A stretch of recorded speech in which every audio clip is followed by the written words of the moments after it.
লাইফটা কিন্তু খুব রিস্কি। 3-4টে দোকানে মোটামুটি জিতে কারণ অনেক। হ্যালো বন্ধুরা, নমস্কার, শুভ দুপুর। তো যেটা বলছিলাম, লাইফটা কিন্তু খুব রিস্কি। কারণ কি? কারণ অনেক। ছোট্ট একটা ঘটনা। দুপুরে এখন বলছি তোমাদের সঙ্গে কথাটা। সকালে যখন মার্কেটে গেলাম বা স্কুটিটা নিয়ে, বেশ ভালো গেলাম, মার্কেট করলাম। 3-4টে দোকানে মোটামুটি যেতে হয়। যেমন সকালবেলা দুধের দোকানে আগে যেতে হয়, তারপর চালের দোকানে, তার আলু পেঁয়াজের দোকানে, তারপরে মুদি দোকানে। মোটামুটি 4টে দোকানে কম্পালসারি যেতে হয়। মালপত্র কেনা হয়ে গেছে, গাড়িতে তোলাও হয়ে গেল।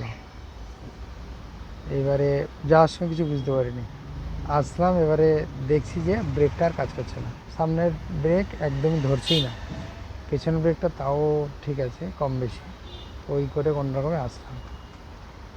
এসে মেকানিককে দেখালাম, আমাদের পাশেই মেকানিক আছে, যে ভাই দেখতে কী হয়েছে। তো ওই দেখে বললো কি সামনের চাকায় অয়েল সিলটা কেটে গেছে, অয়েল সিল থেকে অয়েল বেরোচ্ছে। অয়েলটা কী হচ্ছে, বেরিয়ে যে প্লেটটা আছে, যেটা মানে ব্রেক করে, ওটার মধ্যে তেলটা পড়ছে। তো তার জন্য কী হচ্ছে যে আর ধরছে না, গাড়ি দাঁড়াচ্ছে না।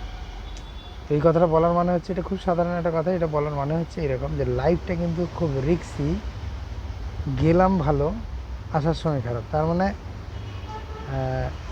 একটা অনিশ্চয়তা, মানে এক্ষুনি ভালো এক্ষুনি খারাপ। তো আমাদের কিন্তু সবসময় সতর্ক থাকতে হবে এবং নিজেকে খুব গুছিয়ে রাখতে হবে, তৈরি রাখতে হবে। কীরকম, যে খারাপটার সঙ্গে যেরকম আমরা চলবো, ভালোটার সঙ্গে চলতে হবে। তো আজকে এইটুকু।